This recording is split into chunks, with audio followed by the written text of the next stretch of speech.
तो आइए हम लोग समझते हैं कैलकुलेशन ऑफ नेशनल इनकम। हम नेशनल इनकम को कैलकुलेट कर सकते हैं तीन मेथड से। First is income method, second is expenditure method,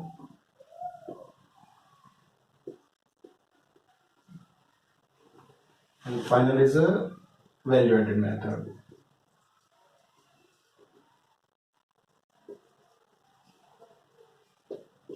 और प्रोडक्शन मेथड और output method.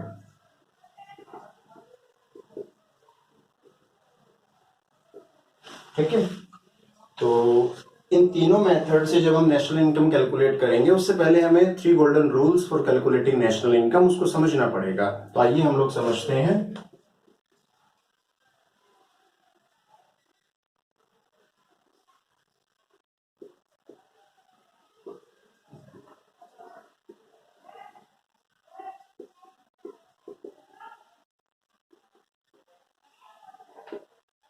Three golden rules for calculating national income.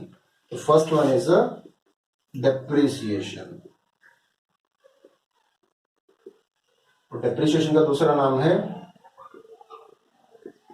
consumption of fixed capital.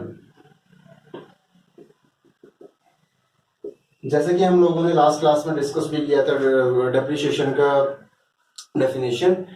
Reduce in the value of the fixed asset due to normal wear and tear, absolute changes and obsolescence. So हम लोग अभी discuss करते हैं इसका use कहाँ होगा। Basically gross या net. अब ग्रोस या नेट को कैलकुलेट करने के लिए हम लोग डेप्रिसिएशन का यूज करेंगे। जब जब आपको कैलकुलेट करना होगा ग्रोस तो आपको नेट में ऐड करना होगा डेप्रिसिएशन, और जब आपको कैलकुलेट करना होगा नेट तो आप ग्रोस में से माइनस करोगे डेप्रिसिएशन। तो आइए एक छोटे से एग्जांपल की मदद से हम लोग इसको समझते हैं। हमारे पास कुछ गिवन इंफॉर्मेशन है। फॉर एग्जांपल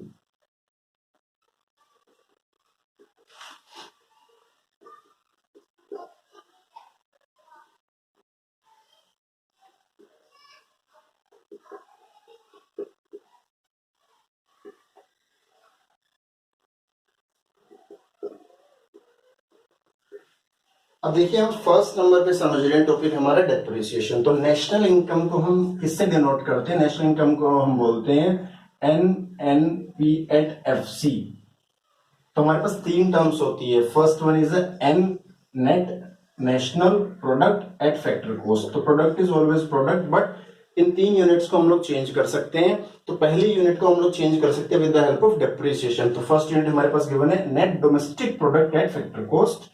तो हमारे पास डेप्रिसिएशन गिवन है, we have to find out gross domestic product at factor cost.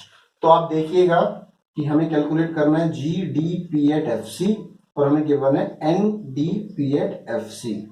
तो देखिए इसमें ज्यादातर चीजें सिमिलर है, बस एक यूनिट में आपको डिफरेंस मिलेगा which is gross and net. तो domestic is domestic product factor cost तो आपको ये चेंज मिलेगा। तो हम लोगों ने अभी समझा था कि भाई हमें जब ग्रोस कैलकुलेट करना होगा तो नेट में हम ऐड करेंगे डेप्रिसिएशन, यानी कि हमें नेट गिवन है तो हम उसमें ऐड करेंगे डेप्रिसिएशन। तो हमारे पास आ जाएगा GDP@FC is equals to 20,000 plus 2,000। तो आंसर हमारा आ जाएगा ₹22,000।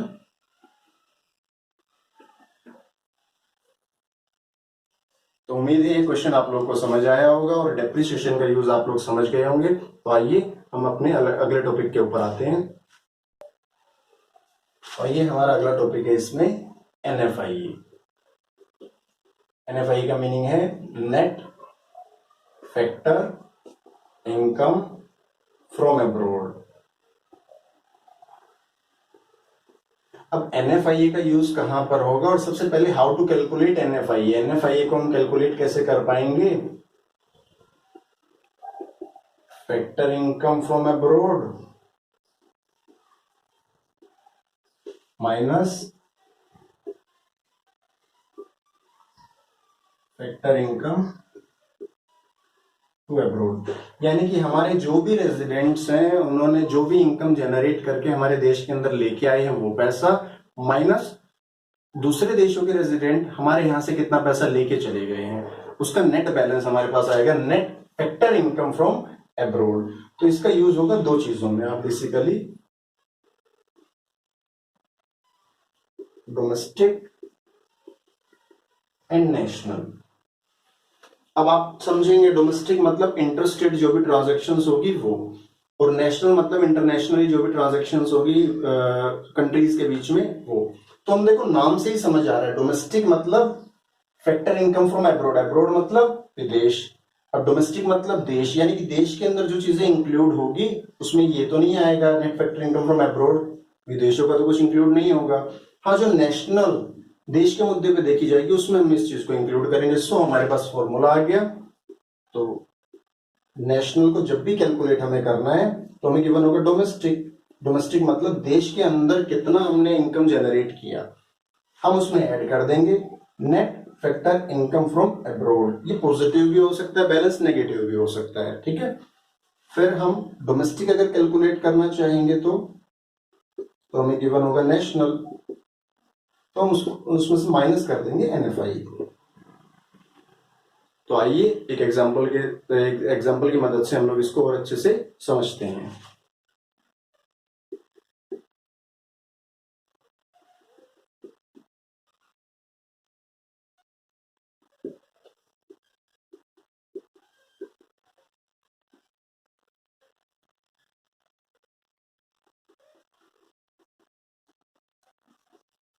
तो हमको गिवन है gross domestic product at factor cost, हमारे पास गिवन है NFIA ₹300। Gross national product at factor cost हमें निकालना है। जैसा कि मैंने पहले भी डिस्कस किया था कि सेकंड नंबर पे हम लोग समझ रहे हैं, यानी कि जो भी हमारी वैल्यूएशन है उसके सेकंड आइटम को चेंज करेगा, फर्स्ट को चेंज नहीं करेगा। अब हमारे पास क्वेश्चन में हमें कैलकुलेट करना है GNP एट FC, हमको गिवन है GDP at FC, we have to change only domestic into national. तो हमने अभी अभी समझा कि भाई जब भी हमें नेशनल निकालना होगा तो हम क्या करेंगे, डोमेस्टिक के अंदर ऐड करेंगे NFIA को। तो हमने ऐड किया इसके अंदर NFIA,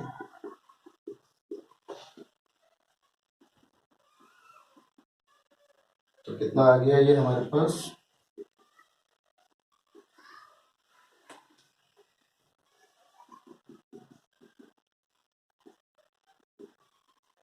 ये हमारा आंसर हो गया। उम्मीद है आप लोगों को ये भी समझ आया होगा। तो आइए हम इसका अगला थर्ड कॉन्सेप्ट समझते हैं।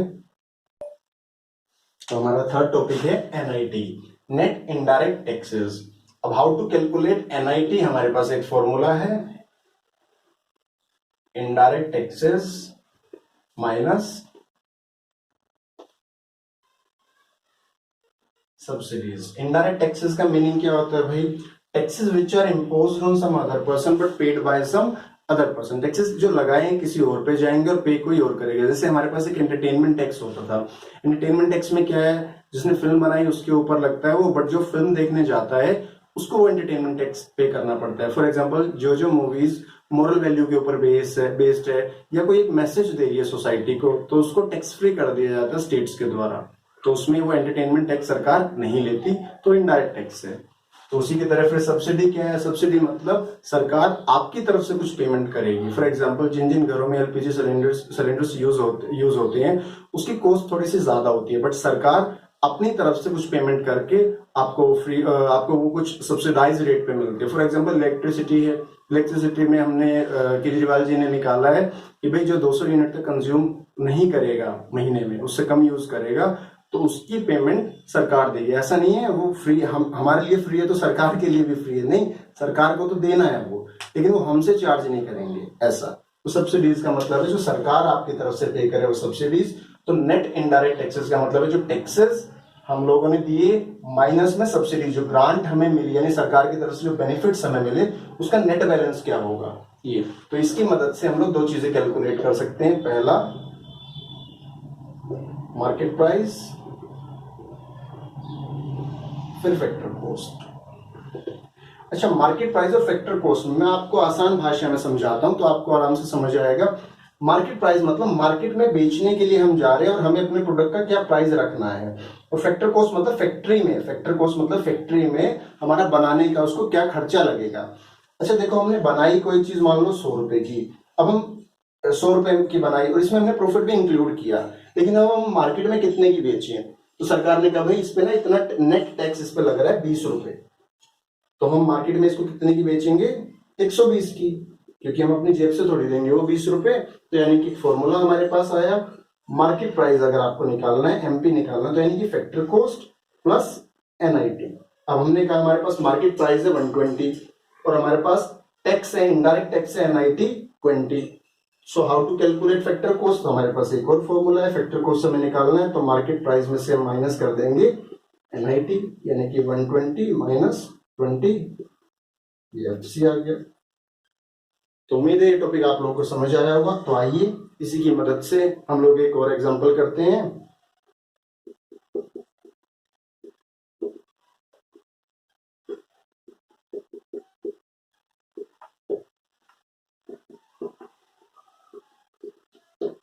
तो हमें कैलकुलेट करना है, और ये हाँ ध्यान से समझिए, थर्ड नंबर की चीज है, यानी कि हम थर्ड प्लेस पे ही इसको चेंज कर सकते हैं।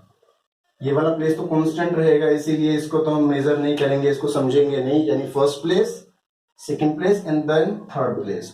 सो we have to calculate NDP at MP. सो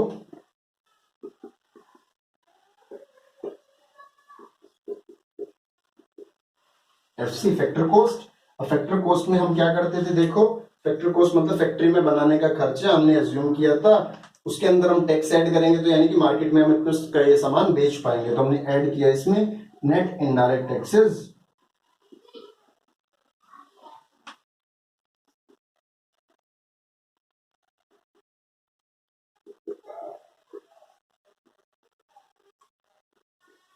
तो ये हमारा आंसर आया। तो जैसा कि मुझे समझ आया, मुझे लगता है आप लोगों को ये 3 golden rules for calculating national income समझ आए होंगे। तो आप इसकी कुछ प्रैक्टिस कीजिए। तो अगली यूनिट में हम लोग शुरू करेंगे, यानी अगली क्लास में हम लोग शुरू करेंगे how to calculate national income with the help of income method, expenditure method and value added method. Thank you.